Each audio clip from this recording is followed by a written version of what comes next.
parenthood is so, Exhausting. I don't know. It's, physically demanding in the early years and then mentally demanding in the later years. And like, the Lord is our strength. We can't try to be strong on our own. Good morning, Central. Hope you are having a great morning. Happy Mother's Day to all the moms that are out there. I am joined by three wonderful moms of our very own Central family. We just wanted to come on here and before we get into service today, talk about being a mom. So let's go around the table. You probably know most of these ladies, but for the record, we're gonna make it official. Full government name and how long you've been a mom. Let's hear it. Full government name. Government name. What's on my driver's license? Yes, the driver's license. Tajai Renee Kuhn. Renee, wow. Yes. How long have I been a mom? Oh, do I have to say the year? 30 years I've been a mom. Man, that's 30 years. Incredible. 30 years? Gosh. And I've been a grandma for 15 months. That's even better, I feel like, honestly. Man, I love that. Okay, and then we have right here. You still want government name? 100% government name. Sarah Gail Van Way. Gail! We're going to all call everybody by their middle names now. So. Love it.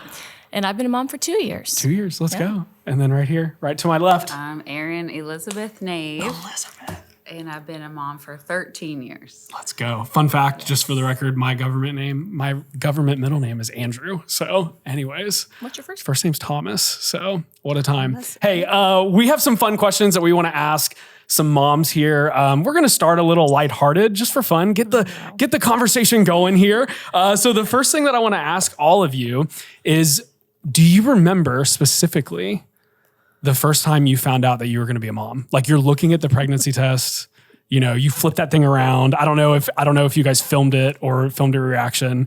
Do you remember like your first thoughts in that moment of seeing those lines and being like, this is it, I'm going to be a mom? Okay, we didn't film it because we didn't have those things back Oh my then. gosh. We didn't have the phones that you could have, but I do remember I had been having some pains. Okay. In my stomach area. Yeah. And I remember going to the doctor just to figure out what it was. And they're taking my blood pressure, the nurses. And I had already, peed in a cup. So it's another nurse That's how that works, in case you didn't know. Yeah, exactly. I'm being honest. Another nurse walks by and goes, "Oh, congratulations." And, and I'm like... The blood pressure skyrockets. It went way up. So they all laughed, and I had to call Dan. I called his secretary at work and said, "Don't let him leave for lunch." So I met him at work, and that's awesome. What was Dan's reaction? I walked in and I closed the door and I just started crying, and he didn't know if it good bad, but when I said I'm pregnant, he was thrilled. Yeah. He was thrilled. Yeah, that's awesome. What about you two? Do you guys remember those specific moments for you? Yes. Yeah, we were together and we were expecting that it might be two lines. So it was fun and exciting. Yeah. I feel like I think there were tears. Yeah, probably. Yeah. Do you remember it all? I do. We were not together. I took a test before Tyler got home from work, and I just had a suspicion. Mm-hmm. So my immediate thought was just excitement. I'm like, I have to get to the store and pick out like a onesie and like a way to surprise I need a crib him right now. So I filmed his reaction when he got home. Yeah. And all that. Yeah, I think he was really caught off guard, but excited. Yeah, it's fun. I feel like too, like so much of that is just it really is. It's one of those moments that I feel like changes you for a lot. Not just like obviously your day-to-day life, but like as a person, how you view the world. I feel like it's completely different since then. All right. We all have different ages of kids amongst here. Obviously, Tajai, all of your kids are grown, gone, married. Having children. Mm-hmm. You said you're a grandma. Haddon is 2. He's 2. And Sarah Jr. is still in the womb. Yes, another on the way. And then all of your kids are like from the gamut, 6 to like however old Eliana is now, 47. 6 to sure. Yeah. 13. 13. So let me ask you guys this. What is the most creative lie you have ever told your kids to get them to do something? Actually, we don't lie in church. I apologize. Stretching the truth. Look at us all sitting here thinking like we know what he means. So I've done it a lot, but I'm trying to think of specific. I've done it a lot. I have an immediate answer because I just did it the other day. Oh, even better.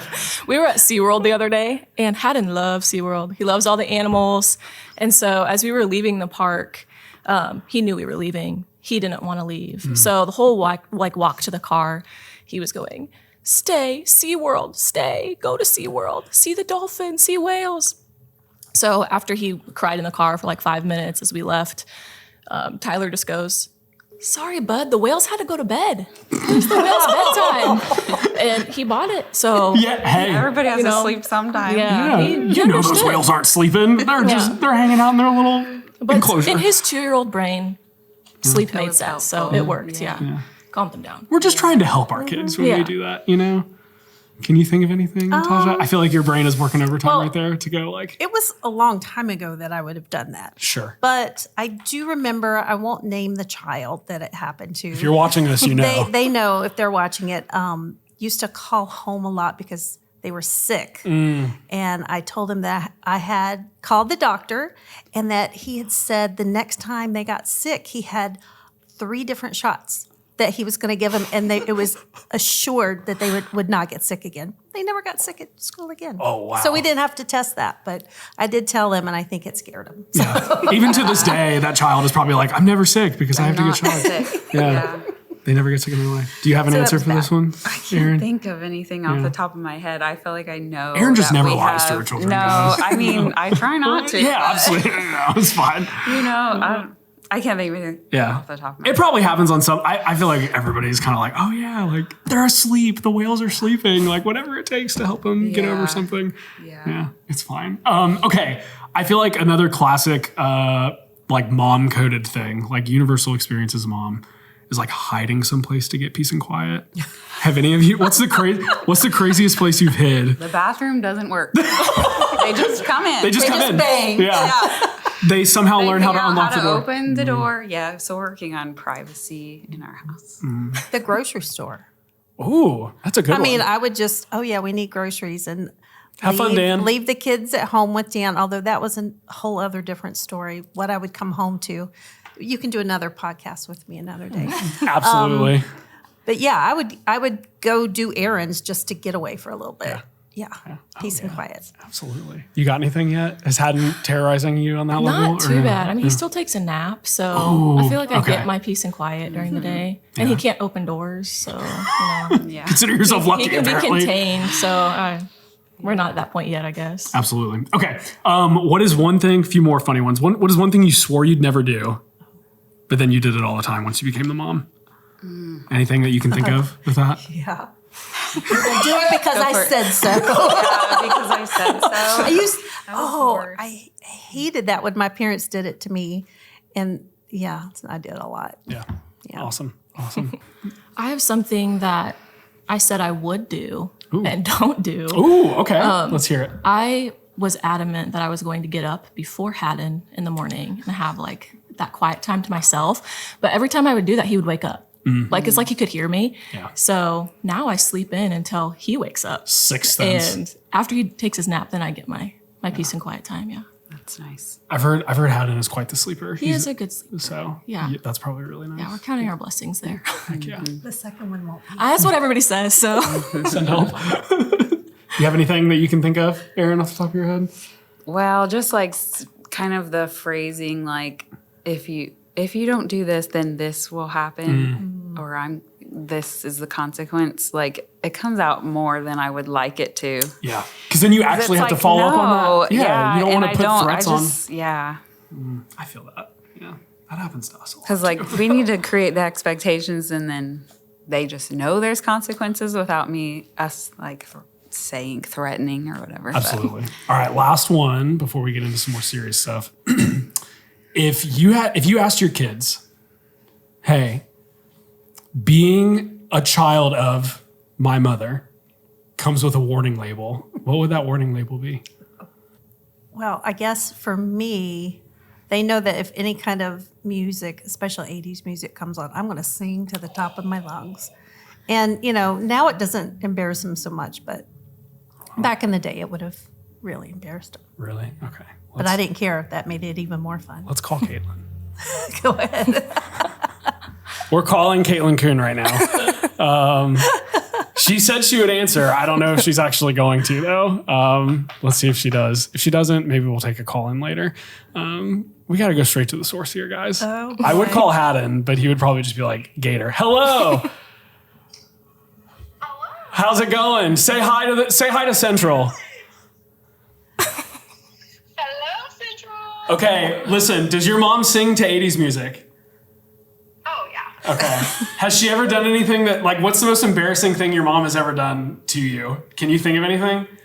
Oh, my gosh. You are putting me on the spot. Oh, no. I can hear you, Caitlin. Yeah, she said she can hear you, so be careful. Shoot. I don't know. Sometimes, but I do it with her. I was going to say, sometimes we will just sing those songs very loudly out in public. And In just dance public? around. Yeah. In Target, in Publix, if they're playing a good song, we're going to sing it. Okay. If they're playing a good song, we're singing. Let's go. Hey, is she a good mom? Like, overall? Oh, the best. The best. 10 out of 10 no notes type style here. I'll Venmo her. No. She said she'll Venmo you the money later, don't worry. Hey, thanks for answering. We had to go straight to the source. Bye. Okay. Hey, well, anyways, glad we could clear that up and fact check you live here. It was true. It was true. We had to make sure. I didn't believe you. Hey, if you're a mom out there, we know that, listen, I think you would all agree, being a mom is incredibly difficult. There are so many things that come with mothering and parenthood in general that are just really difficult. And you learn a lot about yourself. Probably learn a lot about the Lord as well. So one of the things that I want to ask you all to hopefully maybe impart some wisdom to some of the moms in the audience is, what has God taught you about yourself throughout being a mom? I'm prideful and stubborn. Okay. Ditto. Yeah. Yes. That's a constant daily battle. Yeah. Yeah. Because you see, I mean, I know you guys, you see it come out in your kids and you're like, I know where they got that from. So it's very convicting. Yeah. Mm-hmm. Yeah, that's stubborn, that Sanctifying. quick to anger. Like, I want to blame Dan, but I know it's not. It's me. It's me. Dan, did you hear that? I want to blame him. Yeah. Yeah. For me, being a mom really taught me how much God really loves me. Like, I don't think I ever grasped that until I had kids, because you just doubt it. Sure. You know, we're just human. There's no way you can really love someone if they've been bad or did something really horrible. And then, you know, your kids growing up, they do bad things. They test you. They scream bad things at you. And then you just know that you love them no matter, there's nothing that they could do that would make me stop loving any of them. Yeah. And so that really touched me and helped me know kind of a little bit of what God feels towards me. Absolutely. Yeah. Yeah, because how much greater his love is for us. Gosh. Yeah. I was going to say, you have those feelings of like fury at your children, and to think Right. like, God doesn't even have that with doesn't. me. You know, Exactly. like what? Yeah. And he Still just should. love it. Yeah, He should. And I feel like too, so something kind of like lead in off to that question is like, you know, do you feel like you view God very differently now? I think you kind of answered this a little bit. Is there anything different that you like think about God now versus like, hey, before I was a mom?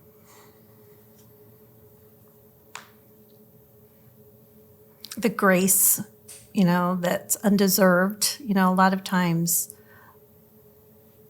you know, kids are just stupid sometimes. They are. We love them, but teenage years. Hello, y'all haven't been there yet, but guess what? It's coming. You're entering that era. And they just do, you know, stupid stuff. And you're just like, what? And I know God just looks at me sometimes and goes, what? But he has that grace and that love. And it just puts everything in perspective. And like you said, his love is perfect love. I'm still loving them with an imperfect love, but it gives you just that glimpse. Yeah. And to me, that's the greatest thing that I've gleaned from being a mom and my relationship with God. Yeah. It makes it more real, more tangible. Yeah, absolutely. That's a really good perspective. It's like literally, I feel like too, that's hard with like faith in God. Like it can feel so like ethereal at times, you know? And when I still do stupid things and I feel like, oh, he can't forgive me for that. No, he can. And he already has. Yeah. I just have to run to him. Yeah. Absolutely. So as we talk about, obviously, you know, your kids are grown and old, you know, your kids are young, you know, you're kind of in the middle there. What are some ways that you as mothers are intentional about raising your kids to know Jesus. You know, obviously this is probably more past tense for you, more current, more getting there. You know, Haddon kind of just probably loves to go to church at this point. There's nothing on that level that he's kind of like, unless Tyler's having like deep theological debates with him at home, which I wouldn't put it past Tyler. Yeah. One of these days that will happen. But absolutely. Yeah. For us, I mean, Haddon's 2. Yeah. But he's still smart, you know, like he picks up on a lot. He's a sponge. So we prioritize being here, and he loves it here. Oh my gosh. Like he's so loved here, not just by his little friends, but by the people who volunteer in the nursery who love on him every week, and just other adults in our life. Just, they love on him, and he loves being here. And he's learning so much about Jesus through church here. But we also recognize that our first line of defense in discipling Haddon is at home. Yeah. We really are the ones who hold the most stake in that right now. And so we make it a point every day to make sure that we tell him, you know, we love him, but Jesus loves you, and Jesus loves you more. And just try to lead him in that way and foster that relationship from the beginning for as long as he can remember. Kind of similar to just conversations we have with the kids, like nothing is off limits, you know, but so we're always available. If something comes up, we can give them God's perspective on it, or what does the Bible say about that? And even in our choices now with movies and music, books, curriculums, like we're just filtering everything through, like, is this going to point my child towards Jesus or away from Jesus? And then, like you said, our first line, I mean, like, God made us their parents. So, like, it's our responsibility, blessed responsibility, to be discipling them as little image bearers. So just, I would say, kind of organic as it comes up. Sure. Yeah. More like creating that environment for them to feel. Yeah, I mean, we do sit down and do Bible studies and prayer, but there's less formal stuff and just making it a part of our lives and the way we make choices and the way we treat each other at home all day. Yeah. Are you treating your brother and sister like the Lord would? Yeah. Probably not talking right now. about it a lot. Fine. Yeah, I get it. What are some things that you did with your kids? Well, I mean, I grew up at Central. So my kids grew up at Central as well. Stephen, I think, he had just turned 1 when we moved back to Ocala. So, I mean, all my kids grew up here. That's crazy. So, you know, we were here all the time. But for me, the thing I think that even had more impact was just the small groups that we were in. I mean, the Rakoskis, the Scholes, the Hunter Bland, you know, has been at birthday parties with Stephen. Those family connections that are still to this day, like, really strong. And like Megan was here this past weekend, and the people who still come up to her and hug on her and who know her, and, you know, it's just, it feels like family, they say when they come back here. And I think that's so special. It speaks volumes to this church and to, you know, the people that make up the church, that when they come back here, this is home. Yeah. And I love that. Yeah. They have more than just Dan and I. They have all these aunts and uncles that just pour into them, and I love that. Yeah. I feel like, too, and again, maybe this is something that as a mom in the audience that's listening to this or online or whatever it is, like, I feel like something that I'm picking up from a lot of you is like, yes, you are a mom, but your job as a mom is also to get them around people that the whole cliche. One of the things that I feel like when we became parents, all the cliches ended up being true. It's like, it takes a village. Yeah. It really does, though. And the more you can get your kids around those influences, would you all agree with that? Absolutely. Yeah. God created us to be together and to rub shoulders, sharpening each other. And absolutely. I love that. That's so cool. That's crazy that they grew. Man, that's wild. And some of their best friends to this day, even though they don't see them very often, are still the people that they grew up with in the youth group here. Yeah. Which I just love that they still keep in touch, and they're still, you know, they're just like my friends that I might not see every day, but if they called me, they would be there for me. They have that. Yeah. They have that system. Yeah. So cool. What's like one thing that you say, hey, as a mom, if you had to place, obviously a lot of things are important about being a mom, but if you had to place kind of like a value on maybe a skill or a discipline, or specifically like spiritually, let's think like spiritual disciplines. hey, as a mom, what is one thing that you should be prioritized? Like if you had to tell a mom who's about to become a mom, right? She's pregnant. She's about to give birth. Hey, get this in order right now in your spiritual life. Does that make sense? If you had to think of something. It does. So many things. There are so many things. I think it comes down to your spiritual life. You can't let that wane just because you're a mom. Yeah. It's so easy to get caught in that day to day. I mean, because they're little and they're helpless, and you have to do everything for them. Yeah. But you can't let your spiritual disciplines go. You can't let prayer go. You can't let your growth stunt because you're a mom, because that's going to lead to you, all those things that you don't want to happen, the impatience and the anger issues. I mean, I did all that, and it's not a good place. So I would say make that a priority somehow, some way. Get your husband involved, get friends involved that give you, even if it's just 10 minutes a day that you're in the Bible, just something to keep you grounded. Yeah. I think that's going to make you a better mom. 100%. Yeah. My first thought is prayer. I mean, yes, they're all important, but I feel like I have this ongoing conversation with the Lord all day, every day. Like, Lord, I'm losing my patience right now. Like, please help me, or guide me in this conversation, or Lord, help me to not take for granted what's in front of me.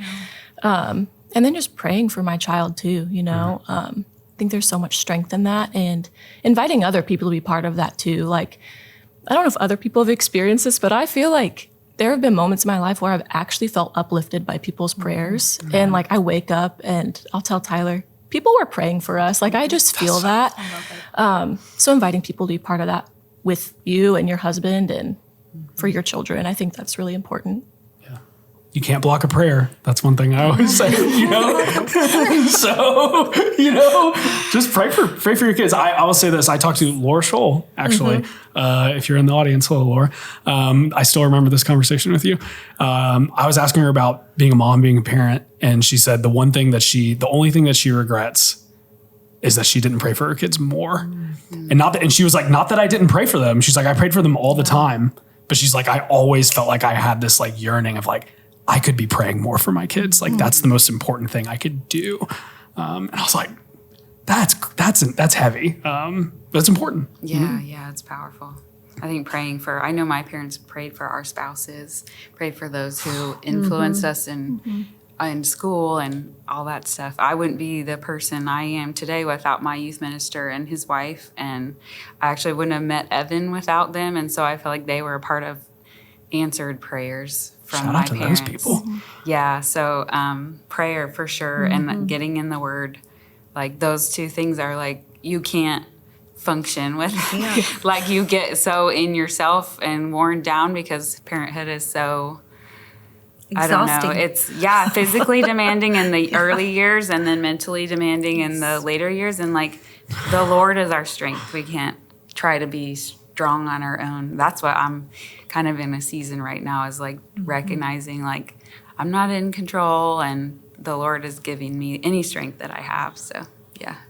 You mean it gets harder mentally? Need help. Teenage years. Yeah.